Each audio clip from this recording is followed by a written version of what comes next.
आज की कहानी है श्रवण कुमार के माता पिता अंधे क्यों थे। राधे राधे दोस्तों, क्या आपने श्रवण कुमार का नाम सुना है? हाँ, वही श्रवण कुमार जो माता पिता की सेवा के लिए प्रसिद्ध है। लेकिन क्या आप जानते हैं कि उनके माता पिता कौन थे, कहाँ से आए थे, क्या उनकी कोई कहानी थी? श्रवण कुमार जैसा पुत्र तो सभी मांगते हैं क्योंकि वह माता पिता की सेवा करते थे। लेकिन क्या आप जानते हैं आखिर श्रवण कुमार को क्यों मरना पड़ा? इसके पीछे की वजह कोई श्राप था या फिर कोई वरदान? यह कथा है जो अक्सर छूट जाती है, लेकिन आज हम जानेंगे उस बीज की कहानी जिससे श्रवण जैसा पुण्य आत्मा खिला। यह कथा न सिर्फ सेवा, तपस्या और त्याग की मिसाल है, बल्कि उस योग की सामाजिक परंपराओं, दंड विधान और पारिवारिक मूल्यों को भी उजागर करती है। आइए एक बार फिर श्रवण की दुनिया में उतरते हैं। बहुत पुरानी बात है। अयोध्या नगरी में एक अनाथे साहूकार सेठ अपनी पत्नी संग रहता था। बाहरी रूप से संपन्न पर भीतर से नैतिकता और धर्म से डगमगाया हुआ जीवन था।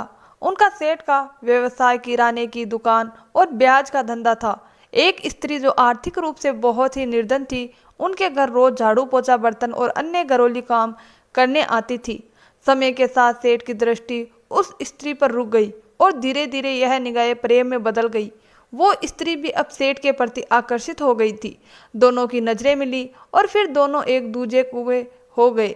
धीरे धीरे बात इतनी बढ़ गई कि वह स्त्री अपने पति और बच्चों को छोड़कर सेठ के साथ रहने लगी। उनके इस अवैध संबंध की खबर धीरे धीरे नगरवासियों तक पहुंची और बात फैलते फैलते राजा तक जा पहुंची। उस समय अयोध्या के राजा दशरथ नहीं थे, बल्कि उनके पिता महाराज अज थे। न्यायप्रिय, धर्मनिष्ठ और दूरदर्शी राजा ने तत्काल दरबार लगाया। सेठ और उस स्त्री को बुलवाया गया। दोनों से सवाल किया गया, क्या तुम जानते हो कि तुम्हारा यह कर समाज और परिवार दोनों के लिए कलंक है? सेठ ने कांपते हुए स्वर में सिर झुका लिया। हाँ महाराज, हमसे भूल हो गई, हम दोषी हैं। राजा ने उस स्त्री के पति को भी बुलवाया। उसने कहा, महाराज, अब मैं स्त्री को अपनी पत्नी के रूप में स्वीकार नहीं कर सकता। मेरे बच्चे छोटे छोटे हैं, मेरा जीवन बर्बाद हो गया है। राजा सोच में पड़ गए। कुछ क्षण मौन के बाद उन्होंने एक कठोर पर न्यायोचित निर्णय लिया। इन दोनों की आंखें फोड़ दी जाए, क्योंकि इन दोनों ने पाप की शुरुआत दृष्टि से की। यही दंड उपयुक्त है।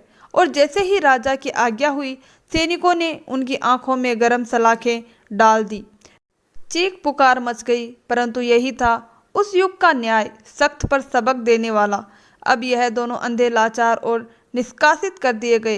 राजा ने कहा, इन जैसे लोगों का राज्य में रहना खतरा है। इनका अस्तित्व ही सामाजिक पतन का कारण बन सकता है। इन्हें राज्य से बाहर निकाल दिया जाए। वे दोनों जंगलों की ओर भटकते भटकते सरयू नदी के तट पर पहुंच गए। वहीं एक छोटी सी झोपड़ी बनाई और जीवन यापन करने लगे। पहले पहल बहुत पीड़ा हुई, पर धीरे धीरे उन्होंने अपना मन ईश्वर में लगाया, बार बार पश्चाताप किया और तपस्या करने लगे। अंततः ईश्वर ने उनकी तपस्या को स्वीकार किया और उन्हें संतान रूप में एक अद्भुत बालक का वरदान दिया। उस बालक का नाम था श्रवण। श्रवण बचपन से ही तेजस्वी, सेवा भाव से परिपूर्ण और अत्यंत ही संवेदनशील था। वह अंधे माता पिता की सेवा में सदा तत्पर रहता। उन्हें स्नान कराता, भोजन कराता, हाथ पकड़कर जंगल की सैर कराता, उनके दुख दर्द बांटता। कहते हैं कि श्रवण की सेवा देखकर वन के पशु पक्षी भी आश्चर्य में पड़ जाते थे। समय बीता, श्रवण युवा हुआ, उसका विवाह हुआ, पत्नी आई। शुरू में सब कुछ ठीक चला, पर एक दिन एक घटना घट गई जिसने कहानी को मोड़ दिया। श्रवण की पत्नी माता पिता के लिए 2 प्रकार की खीर बनाती थी। एक थी महरी यानी खट्टे मट्ठे की खीर, और दूसरी दूध, चावल और मिश्री से बनी खीर। दिखने में दोनों एक सी, पर स्वाद में जमीन आसमान का अंतर। एक दिन श्रवण के पिता के हिस्से में अधिक गर्म महरी आ गई। श्रवण ने थाली बदल दी और खुद वह खीर खाई। पिता ने पहली बार खीर का स्वाद लिया तो हैरान हो गए। बेटा, आज घर में क्या उत्साह है? खीर में आज अमृत का स्वाद आ रहा है। श्रवण चौंका। उसने थाली वापस ली, चक्कर देखा तो सारी सच्चाई सामने थी। वह पत्नी के पास गया और सख्त स्वर में पूछा, तू ऐसा भेद क्यों करती है? पत्नी बोली। अंधे माता पिता को क्या समझ में आता है? खट्टा मीठा दूध क्यों बर्बाद करें? बस यह सुनते ही श्रवण के हृदय में आग लग गई। उसने कहा, जिस स्त्री में सेवा नहीं उसमें मेरा जीवन व्यर्थ है। अब मैं अपने माता पिता की सेवा किसी और के भरोसे नहीं छोड़ूंगा। उसने 2 मजबूत बांस की लकड़ियों से एक कावा बनाए और उस पर एक एक डोलची में माता और पिता को बिठाकर कंधे पर उठा लिया। वो निकला चारों धाम की यात्रा पर। माता पिता के साथ बिना किसी सुविधा के, बिना किसी साधन के, सिर्फ श्रद्धा, सेवा और भक्ति के बल पर जंगल, पहाड़, नदियाँ सब पार करता गया। माता पिता को हर तीर्थ दर्शन कराता गया। उनकी खुशी ही उसका आशीर्वाद थी। यह कथा अब तक इतनी प्रसिद्ध हो चुकी थी कि देवता भी उसकी सेवा से चकित थे, पर नियति को कुछ और ही मंजूर था। एक दिन वह जंगल में सरायू के किनारे पानी भरने गया। उसी समय राजा दशरथ शिकार पर थे। झाड़ियों के पीछे से पानी भरने की छप छप की आवाज़ आई और दशरथ ने ब्रह्मावश उसे हिरण समझ लिया। तीर चला दिया। तीर सीधे श्रवण के सीने में लगा। वह तड़पते हुए गिरा और बोला, महाराज, आपने जो किया सो हो गया। अब एक विनती है। मेरे माता पिता अंधे हैं, प्यासे बैठे हैं, जाकर उन्हें जल दीजिए और यह बताएं कि उनका बेटा अब नहीं रहा। राजा दशरथ कांप गए। उन्होंने जैसे तैसे कर जाकर अंधे माता पिता को खबर दी। माता पिता का विलाप आकाश को चीर गया। उन्होंने श्राप दिया, हे राजा, जिस तरह हमारे पुत्र वियोग से तुमने हमें मारा है, ठीक उसी तरह तुम्हें भी अपने प्रिय पुत्र राम के वियोग में तड़पकर प्राण त्यागने होंगे। राजा दशरथ को वह श्राप जीवन भर खलता रहा और अंततः राम के वनवास में वही हुआ। श्रवण चला गया पर उसकी सेवा की गाथा अमर हो गई। कहा जाता है कि भगवान स्वयं उन माता पिता को स्वर्ग ले गए और श्रवण लोक में आदर्श बन गया। सेवा भाव, त्याग, कर्तव्य और निष्कलंक पुत्र का प्रतीक श्रवण की यह कथा हमें सिखाती है कि माता पिता चाहे जैसे भी हो, उनकी सेवा ही धर्म है।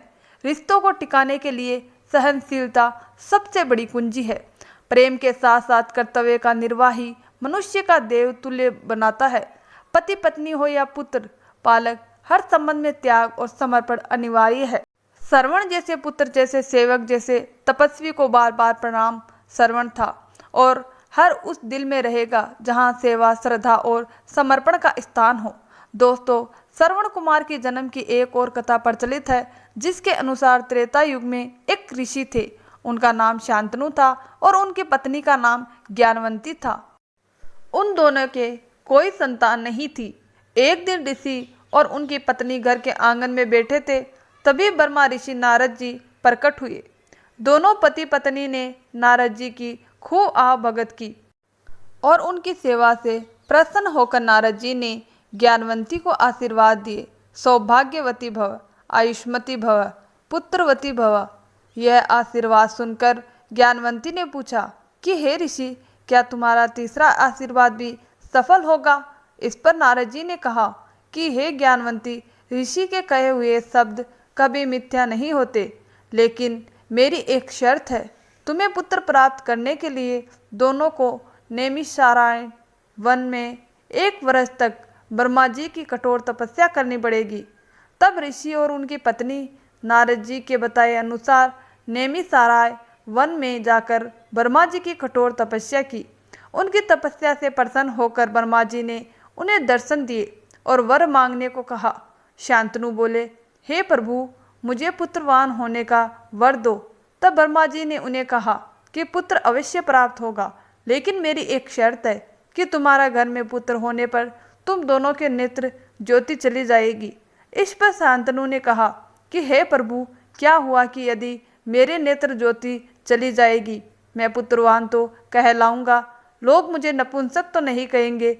मुझे आपकी सभी शर्तें मंजूर है। इस पर ब्रह्मा जी ने कहा कि मैं तुम्हें आशीर्वाद देता हूँ कि तुम्हें पुत्र प्राप्ति होगी और यह भी आशीर्वाद देता हूँ कि तुम्हारे इस पुत्र का नाम संसार में युगों युगों तक याद किया जाएगा। बाद में शांतनु के पुत्र होने पर दोनों माता पिता की नेत्र ज्योति चली गई और वह अंधे हो गए। उस बालक का नाम श्रवण कुमार रखा गया।